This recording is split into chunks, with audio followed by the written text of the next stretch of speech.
Hi everyone.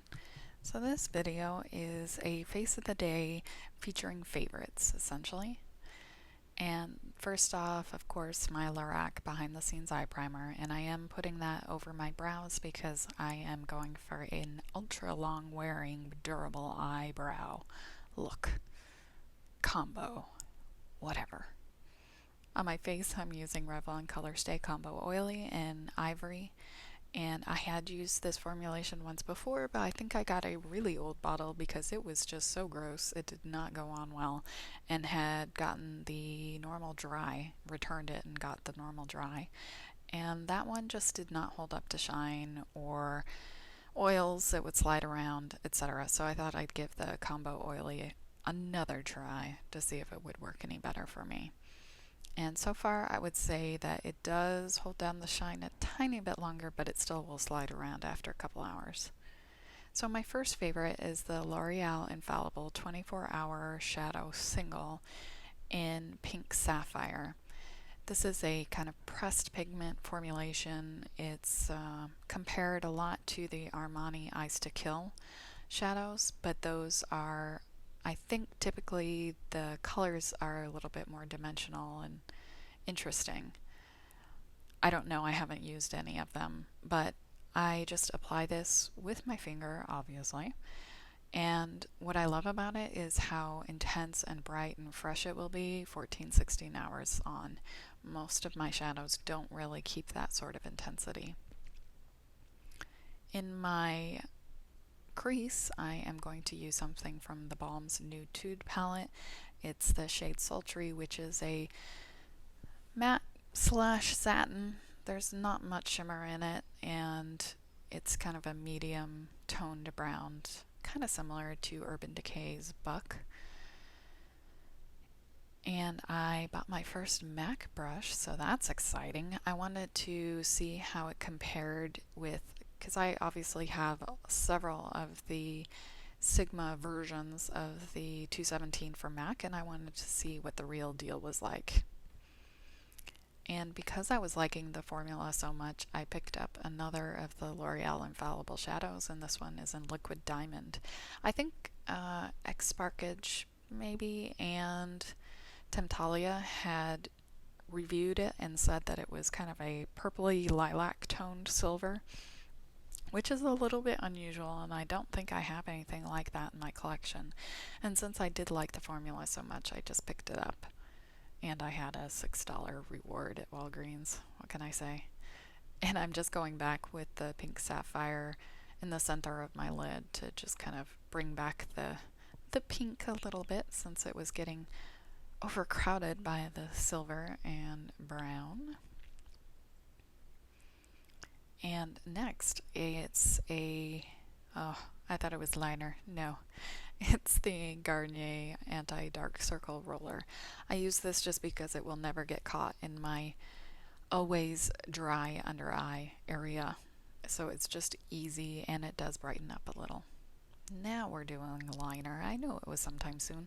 So this is another one of my favorites, and it's the L'Oreal Infallible Lacquer liner in Espresso. So it's a gel cream liner. It's very creamy. It's super easy to work with, and the shade of brown is one that I like because it's not too warm toned, so it doesn't look too reddish on me, and it's a little bit less kind of harsh compared to a black liner. So I've been really liking this stuff. I have worn this liner, gosh, I would say probably 3 out of every 5 days since I got it. And that's unusual. I don't usually use products that frequently, back to back. For powder, I'm using the Sonia Kashuk Bare Minimum pressed powder in, what was it, Translucent Fair? Just laughing at myself, bobbling with the brush there. When it is really hot, this is what I use for foundation, just applying it with a puff. So here we're at step 1 of the brows. This is a 3-step process, but it holds up to sweat. And for me, that's pretty major because in the summer, It's inevitable that I will sweat some when I'm walking to the bus in the morning or walking from the train to the office. And every other product combination I used, I would always like sweat away a bald spot at the front of my brows. So first step in this process is putting down my color with the Urban Decay Matte Shadow in Shakedown. And it's just a nice cool toned brown taupe. Has a little gray in it. I like the color for me. And next step in the brow process is the Anastasia Clear Brow Gel. And that will also help any of the longer stray brow hairs from drooping down or going wherever. On my cheeks I have a Benefit blush in Bella Bamba, and I was so excited about this. You know, I never get excited about the Sephora point rewards things. I mean, it's pretty rare that I actually cash them in. And I was picking up some blotting sheets last night and I saw that they had this little blush sample. And I was so happy because that is something that I can use for a long time. It's going to last a while because I have so many blushes. So I thought that was really a great, great point option. And it was only 100 points. So here is another one of my favorites, and it's from theBalm, and it's a highlighter, of course. It's the Mary-Lou Manizer highlight, and it's just kind of a light beige gold. So it's a warm toned shimmer.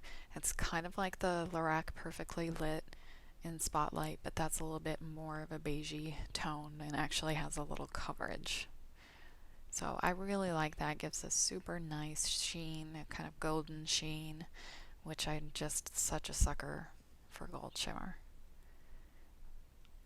Mascara, I also got a super good deal. I got a really good deal on that Mary-Lou Manizer.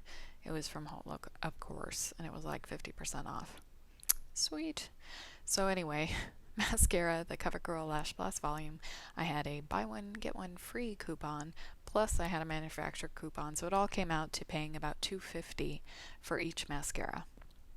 So I'll be using these for a little while.